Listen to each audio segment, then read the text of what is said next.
Hi guys, good morning সবাইকে। আমি সকাল সকাল বেরিয়ে গেছি বাড়ি যাওয়ার উদ্দেশ্যে। এখন আমি বাসে আছি।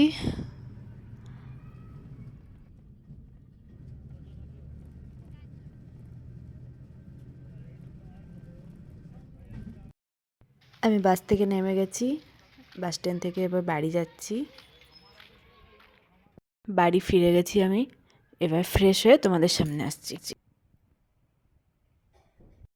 আজকে বাড়ি আসার কারণ হচ্ছে আজকে আমার মায়ের জন্মদিন, সেই জন্য আমি বাড়ি এসেছি। বাড়ি এসেই ফ্রেশ হয়ে আমি মায়ের জন্য পায়েস বানাতে শুরু করে দিয়েছি। আর কি কি মেনু হচ্ছে সেটাও তোমাদের সাথে আমি ছোট্ট করে শেয়ার করে দেবো।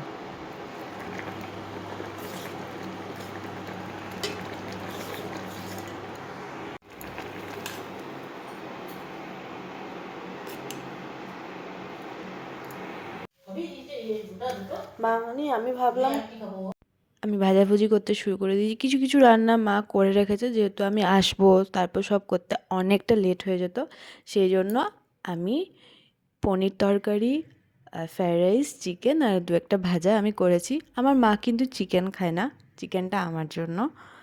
আর এইদিকে রাইসের ভাত চাপিয়ে দিয়েছে, আর এদিকে টুকটাক ভাজাভুজিগুলো আমি করলাম। তাহলে পুরো রান্নাটা হোক, তারপর আমি আমাদের সামনে নিয়ে আসছি কী কী মেনুতে ছিল আজকে মায়ের জন্য।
চলো দেখে নাও কী কী মেনু আছে। চকলেট, মিষ্টি, আইসক্রিম, দই, পায়েস, পনিরের তরকারি, চিকেনটা যেহেতু মা খাবে না আমি খাবো, মাছ, পোস্ত, শাক ভাজা, ফুলকপি আলু ভাজা, সাদা ভাতও আছে, ফ্রায়েড রাইসও আছে, বেগুন ভাজা, শিম ভাজা আর কুমড়ো ভাজা। এখানের মধ্যে মাছটা, পোস্তটা, শাক ভাজাটা, ফুলকপি ভাজাটা আমি করিনি, মা করেছে।